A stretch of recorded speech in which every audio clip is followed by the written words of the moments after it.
Hello, and thanks for being with us, everyone. I'm Rico Phillips, Director of Cultural Diversity and Inclusion for the Ontario Hockey League. And throughout the month of February, we're celebrating Black heritage and the people positively influencing the OHL as they are history in the making. Today, I'm joined by an alumnus of the Ontario Hockey League who, from 2015 to 2018, had a combined total of 24 goals, 80 assists, and 181 penalty minutes. He's former captain of the Flint Firebirds and happens to be one of my friends, Jalen Smereck. Jalen, welcome. Glad to see you today. How are you? Doing good. Thank you so much, man. It's good to see you as well. Yeah, for sure. So we'll get right with it into it. I'm familiar with who you are, but for those of us who aren't familiar with you, can you tell us a little bit about where you grew up and what are your earliest memories of playing hockey? I'm from the east side of Detroit. Um, I've been playing hockey since I was 2 years old. Uh, I grew up playing around in Jack Adams.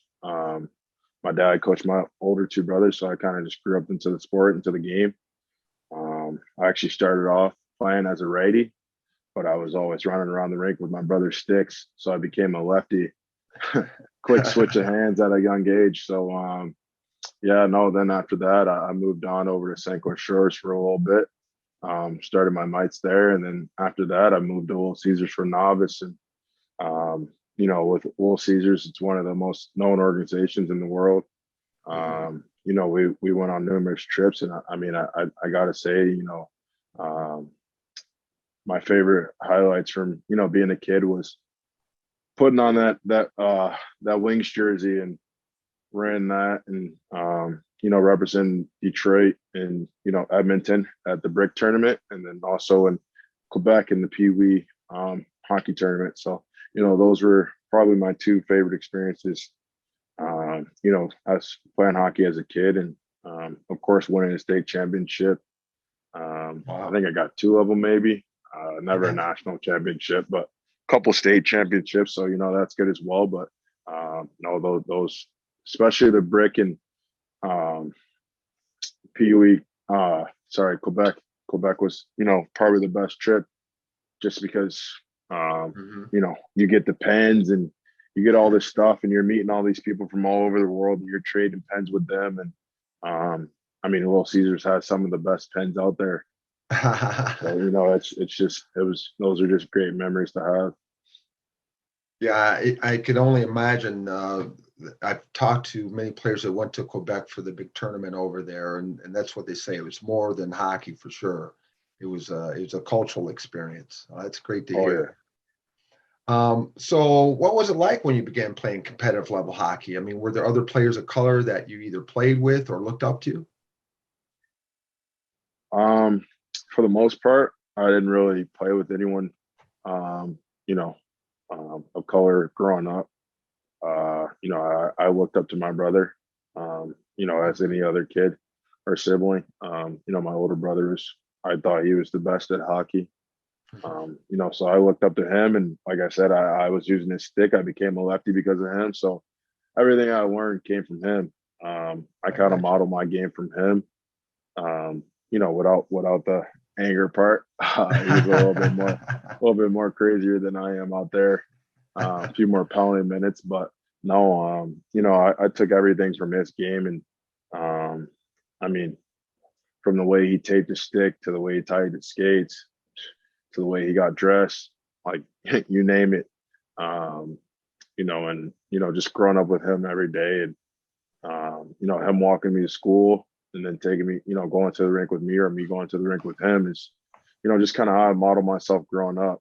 And of course, growing up in Detroit, just being a fan of the Red Wings, Mhm. hockey town, and just being a part of that. And like I said, putting on that wing wheel, as a kid as well, playing for Little Caesars, there's just so much that, kind of goes in there. And, um, I looked up to Nick Lindstrom when I became a defenseman. I think I was probably the age of 10 or 11 when I first really started playing defense.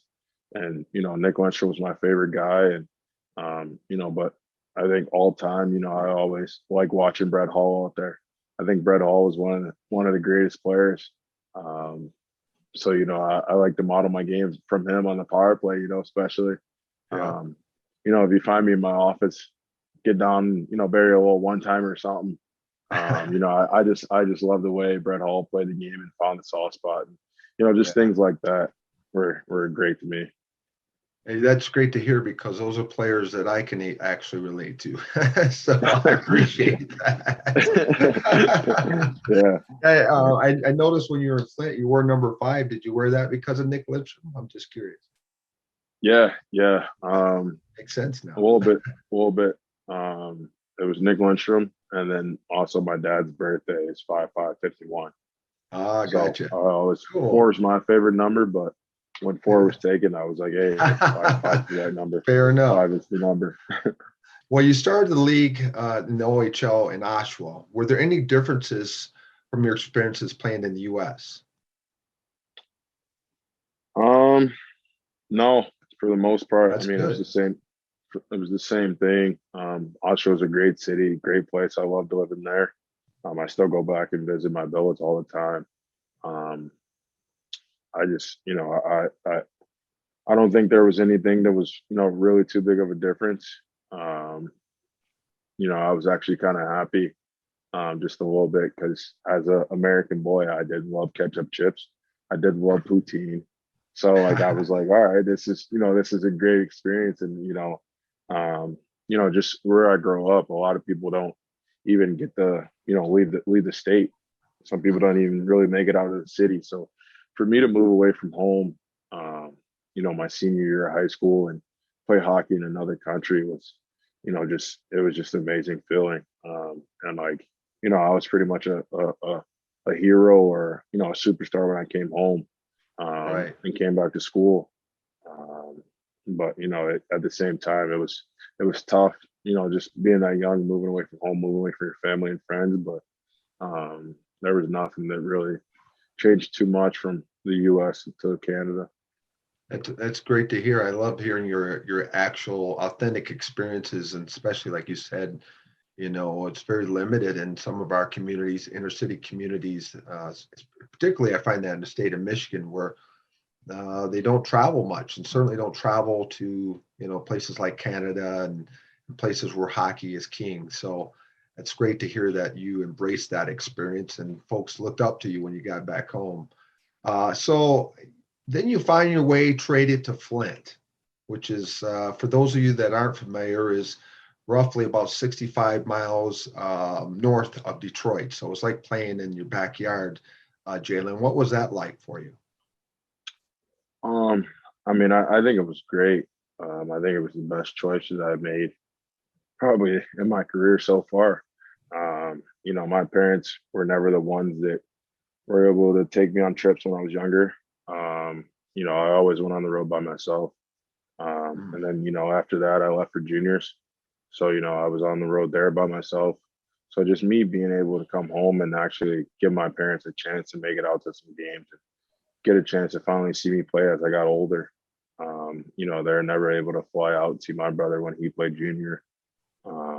So, when I thought about it, I didn't really want to leave Oshawa. Um, I really loved it there and I enjoyed it. But at the same time, I had to think about, what was best for me and what would make me feel the best. And, I grew up knowing about the Plymouth Whalers. I didn't know too much about the OHL because my family wasn't really exposed to that kind of thing until my brother actually went to the North American League. Um, Mhm. so, like just being able to, I know it was Flint, but just kind of still being able to play for that Plymouth Whaler, that front organization was just an amazing feeling.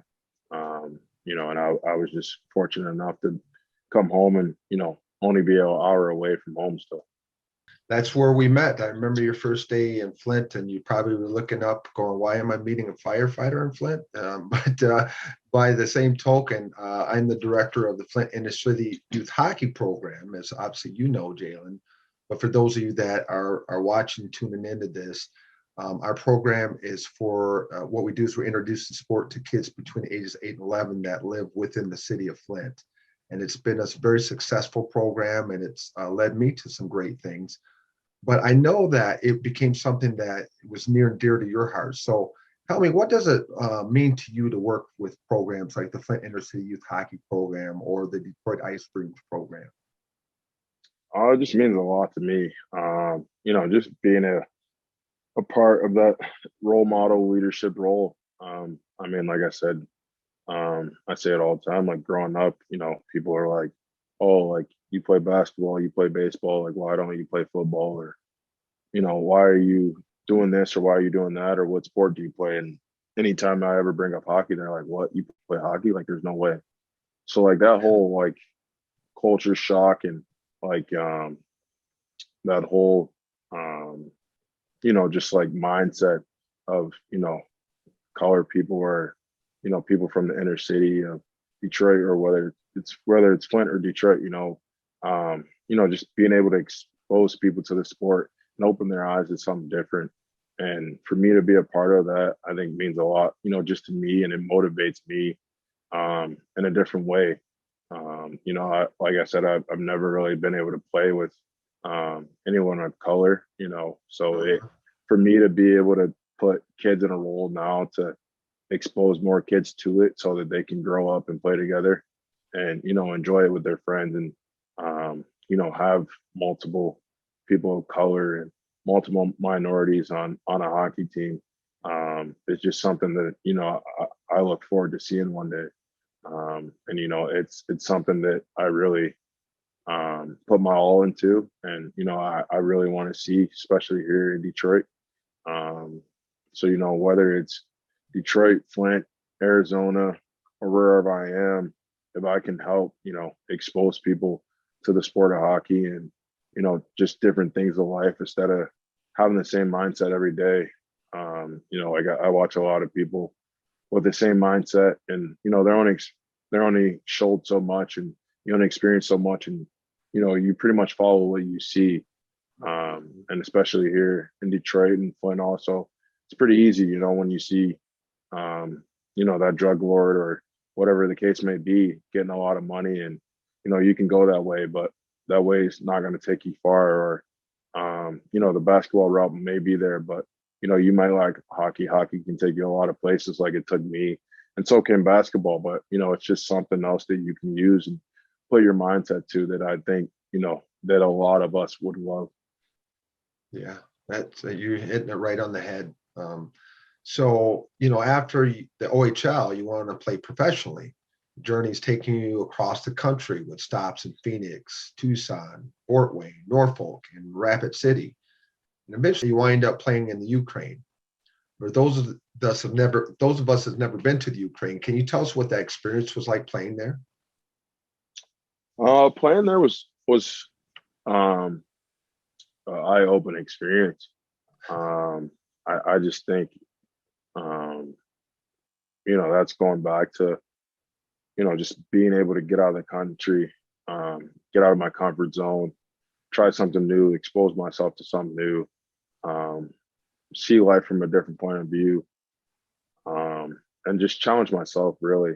I went through a rough patch, just trying to make it to the NHL and trying to play in the American League, trying to make it as an everyday player in the American League.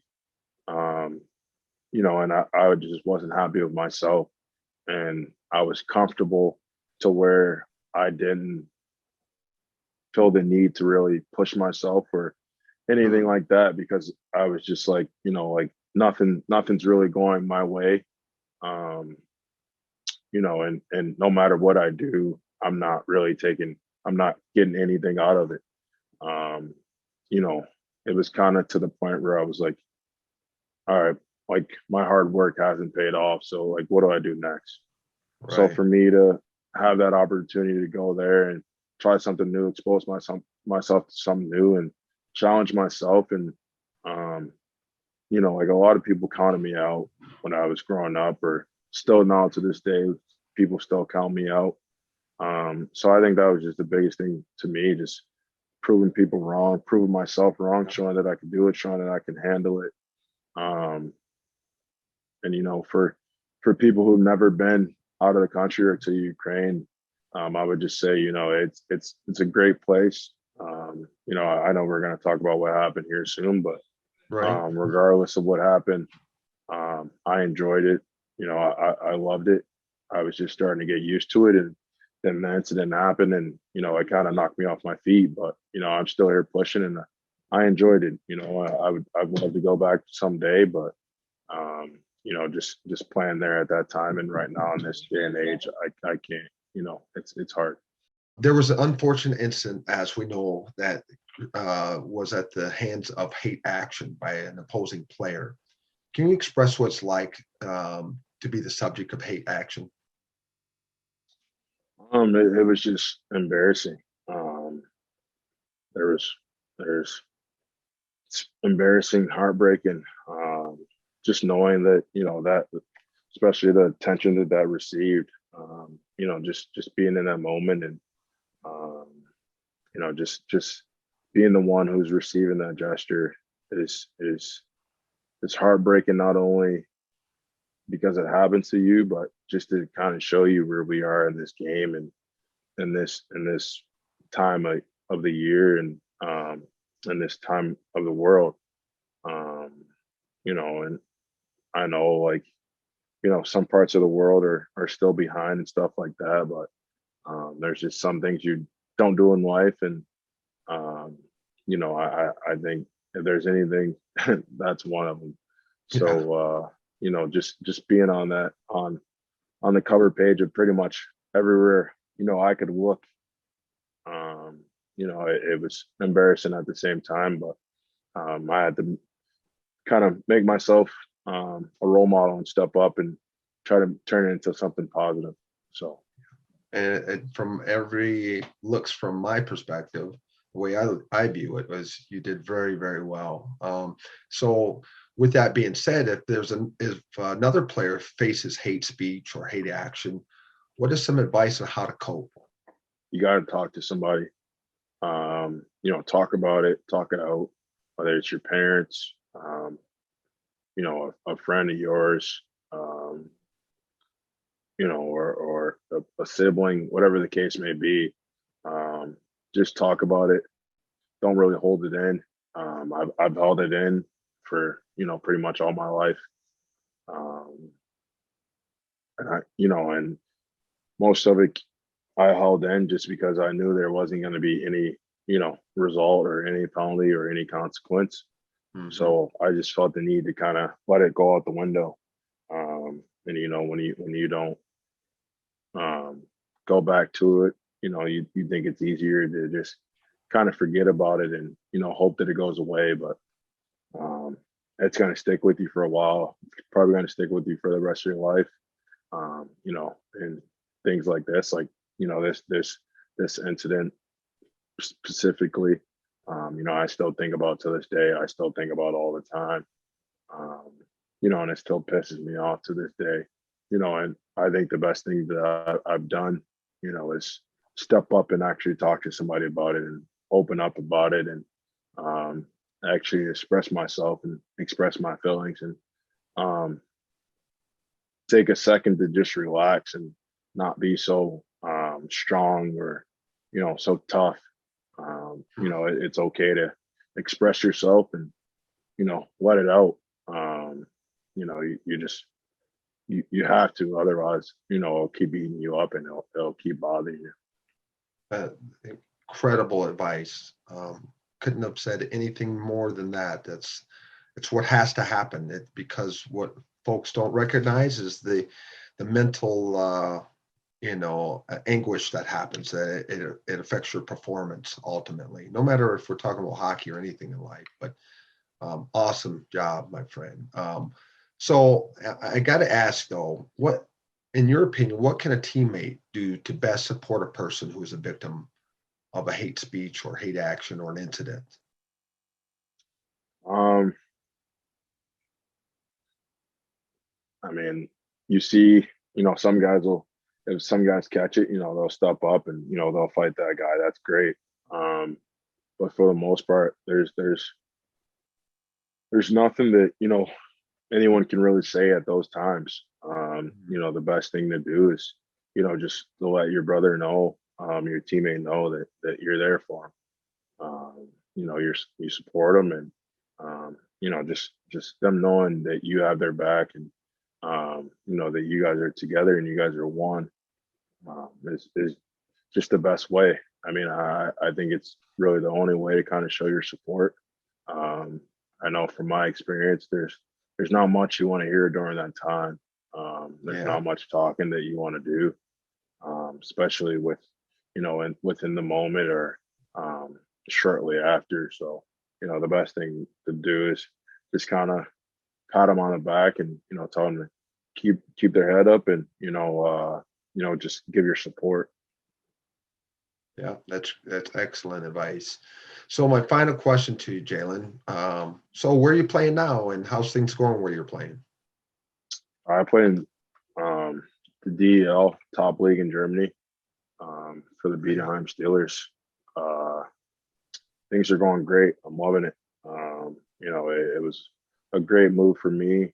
I think, I made the right decision. I doubted myself and I questioned myself when I left to go to the Ukraine, but the DEL is actually where I wanted to play, is where I was looking to play this summer when I was, looking for a contract. So, it just so happened that, the Ukraine wasn't a happy home, and I found myself in the league that I actually wanted to be in. That's great. So, it worked out well, and I'm starting to, get some success that I want on the ice, and I'm feeling really good and starting to get my game back and enjoy myself. So I'm loving it. That's great. So great. Jalen, I can't thank you enough for not just this interview opportunity, but for sharing your true feelings and expressing how it feels to be who you are in this game. I do want to also say that Jalen is on the Ontario Hockey League Equity, Diversity, and Inclusion Committee, and we're going to continue to work to make the OHL a more inclusive place for everyone, whether you're a player or a fan or just someone wanting to know what the OHL is all about. So again, thank you so much, Jalen. Continued success and good luck. Safe travels. Hey, thank you so much, Rico. I'll see you soon. Take care, man. Sounds good.